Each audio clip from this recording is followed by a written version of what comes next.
Mohon karena Pak Rauf bertanya langsung, jadi bisa dicatat pertanyaannya oleh para cawaketum juga yang ada di Zoom. Ya. Kita akan dengarkan. Silakan Pak Rauf.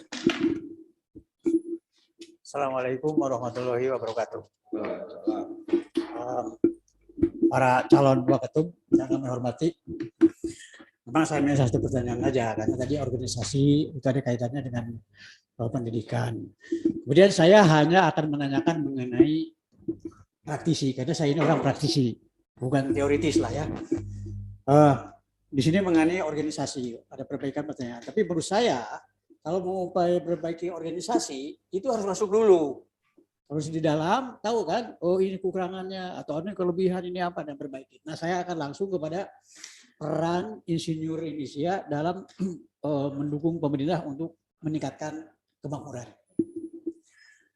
Saya pelajari bahwa ternyata ya kita ini hidup itu ada rapot. Mulai SD ada rapotnya, SMP ada rapotnya, SMA ada rapotnya, perguruan tinggi ada rapotnya. Sudah kerja aja ada rapotnya kan? Hari ini bapak-bapak ke sini kalau nggak ada rapot itu CV kan rapotnya itu kan, tidak akan bisa masuk ke sini. Nah ternyata negara itu juga ada rapotnya. Ada itu itemnya tuh. Rapotnya itu jumlah penduduk, perbulan ekonomi, GDP per kapita, cadangan emas, segala macam. Nah, saya hanya satu aja. Bagaimana nanti peran insinyur ini ke Indonesia meningkatkan kemakmuran. Nah, saya akan tambahkan begini. Saya akan tambahkan gini ya. Tahun 61, Indonesia sama Korea itu sama-sama negara miskin. Malahan Korea dibilang negara yang tidak akan ada harapan. Kenapa? Karena nggak punya sumber daya alam. Itu GDP per kapita tingkat kemakmuran itu bedanya cuma $35. Kita 47, Korea 82. Tapi dengan penerapan teknologi, ini insinyur semua teknologi kan. Dalam 15 tahun Pak Chung Hee menerapkan teknologi pada sumber daya alam, yaitu pada minyak dan logam, 4.500 lisensi teknologi. Berarti tiap tahun ada 300 pabrik dalam 15 tahun. Cina lebih balik lagi. Nah, dasar-dasar itu kita ini punya sumber daya alam. Tapi kenapa kita tertinggal sama Korea? GDP per kapita Korea tahun 2014 22.000. Beda dengan kita waktu itu 20.000. Sekarang bedanya berapa? 28.000. Kita 4.000, sekitar 4.000. Korea 33.000 sampai 29.000. Nah, tahun 95 kita lebih maju dari Cina. Karena GDP per kapita Indonesia 1,5 kali Cina. Sekarang dengan menerapkan teknologi, ya ribuan teknologi itu Cina dari berbagai sumber alam sampai batu bara stop ekspor. Itu sekarang GDP per kapitanya 2 kali Indonesia. Sekarang sekitar $10.000. Kita hanya $4.200. Nah, dalam hal ini kalau Anda nanti jadi ketua, jadi waketum, menjadi ketua, bagaimana program meningkatkan penerapan teknologi untuk Indonesia? Ini hanya pertanyaan gampang aja. Ya. Bagaimana insinyur ini dari BK-BK itu banyak supaya bisa menerapkan teknologi. Karena saya bilang lah, yang bisa membangun bangsa itu hanya teknologi. Contohnya, Singapura. Itu GDP per kapitanya 60.000. Kenapa? Industri kilang minyak Indonesia lebih rendah daripada Singapura. Singapura 1,4 juta barel, hanya 1 juta. Bahan baku plastik ini, bahan baku tekstil, Singapura itu 800.000, kita cuma 300.000. Bahan baku plastik, nah untuk itu, untuk minum-minum itu, botol-botol, kita cuma nggak sampai 1 juta. Taiwan 4 juta, Thailand 4 juta. Oh ya, Thailand 4 juta. Singapura itu 4 juta. Kita cuma nggak sampai. Cuma 800.000. Nah, demikian saya semangatnya soal itu.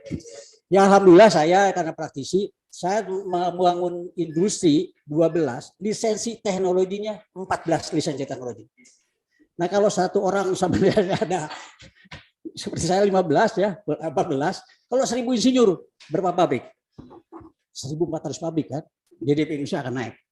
Nah pertanyaan saya, kalau Anda itu nanti dijadikan sebagai waktu menjadi ketua, bagaimana program untuk mengorganisasikan ke pemerintah untuk peningkatan nilai tambah agar GDP per kapita kita naik.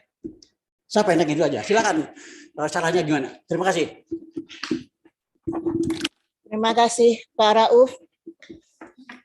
5 menit kurang 15 detik. Kita akan set.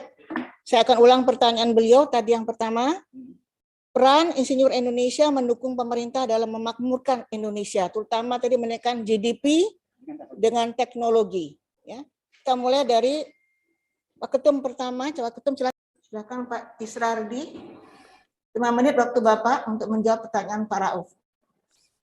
Terima kasih Pak Rauf pertanyaannya dan Pak kesempatannya. Jadi benar, hanya teknologi yang akan mampu mengangkat harkat bangsa. Jadi dulu di abad ke-16 kita sama dengan mereka, tapi tiba-tiba ada revolusi industri, mereka maju lebih kita. Perang dunia kedua, perang dunia pertama, yang unggul teknologi yang memenangkan perang. Begitu juga sekarang, yang makmur adalah yang menguasai teknologi.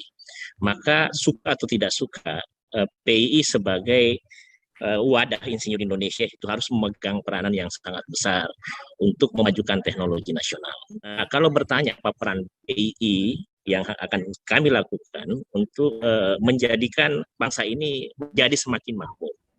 Jadi kalau misalnya saya mulai dari PII saja, jadi PII itu sebagai yang akan memproduk, yang akan menjadi wadah organisasi insinyur, kita jadikan sebagai organisasi kelas dunia, World Class Organization. Jadi kalau dia sudah kelas dunia berarti standarnya internasional, semua keputusan berbasis SOP, metode material itu kalau kita bahasakan bisa diunggulkan atau bisa diandalkan. Terus kalau misalnya wadah organisasinya sudah taraf internasional, tentu saja dengan sendirinya akan menghasilkan insinyur-insinyur yang profesional. Nah, jadi saya bilang selain misalnya menjadikan PII sebagai organisasi kelas dunia, orang-orangnya atau insinyur yang ada di dalamnya, kata kuncinya adalah inovasi. Inovasi. Kenapa inovasi? Itulah yang akan menjadi pembeda kita dengan bangsa lain. Swedia itu biasa-biasa aja, tapi karena inovasi membuat mereka maju. Jadi itu satu. Yang kedua, bagaimana mengupayakan insinyur kita itu unggul. Ya, cara untuk unggul kami sudah lakukan di lembaga akreditasi mandiri teknik, itu kami membuat model penilaian yang memang harus sesuai dengan kriteria minimal bagaimana seorang insinyur yang unggul. Ya, kemudian selain itu setelah unggul tentu saja yang pertama para insinyur ini harus selalu dilatih untuk punya kemandirian dan tentunya bermartabat.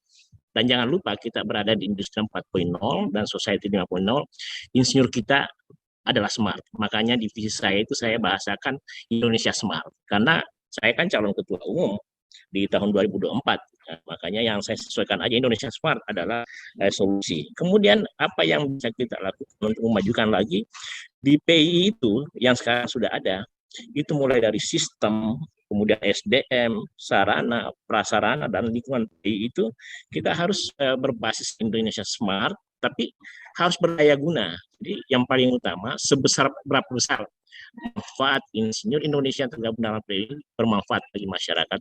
Kalau itu jadi patokan, insya Allah itu akan secara otomatis mendorong kemajuan atau kemakmuran masyarakat Indonesia. Nah, ini saya punya konsep bagaimana membuat PII atau kita membuat Indonesia itu semakin maju dengan peran para insinyur. Kalau saya bisa bahasakan begini, pertama, menjadikan PII itu sebagai kawasan internasional atau international zone. Tadi saya sudah bahasakan divisi bahwa apapun yang paling maju di dunia kita harus jadikan benchmark sehingga kita tidak ada masalah lagi. Terus yang kedua, innovative zone.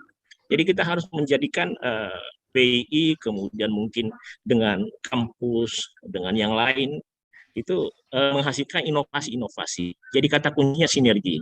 sinergi untuk eksternal dan gotong royong secara internal. Tidak boleh sendiri-sendiri. Kalau kita secara bersama-sama bisa. Yang ketiga, menjadikan PII dan Indonesia itu intellectual zone.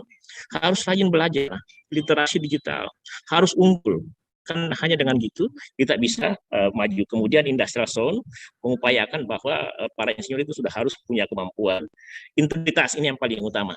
Tanpa integritas, sehebat kayak apapun kita, sehebat apapun kita itu tidak akan pernah mengalami kemajuan. Yang satu, infotech zone, information technology. Jadi kita harus menguasai teknologi. Satu hal yang paling utama untuk memajukan kemakmuran Indonesia, peran insinyur untuk membangun IKN itu segera diwujudkan. Mumpung Presiden memberi kesempatan. Itu jangan, makanya kenapa saya mau jadi ketua umum. Jadi kalau saya jadi ketua umum nantinya tentu saja yang tinggal di IKN saya, karena tanggal 17 Agustus 2024 Pak Jokowi itu akan laksanakan upacara bendera di Istana Negara. Tapi insya Allah saya secara pribadi, kalau ditanya mau jadi ketua umum Pak Isri atau ketum, saya bilang kita doakan yang terbaik untuk PII siapapun orangnya. Itu aja. Sekian. Assalamualaikum warahmatullahi wabarakatuh. Assalamualaikum warahmatullahi wabarakatuh. Pak Isradi, bagus sekali, pas waktunya 5 menit. Ya, bagus sekali Pak. Silakan.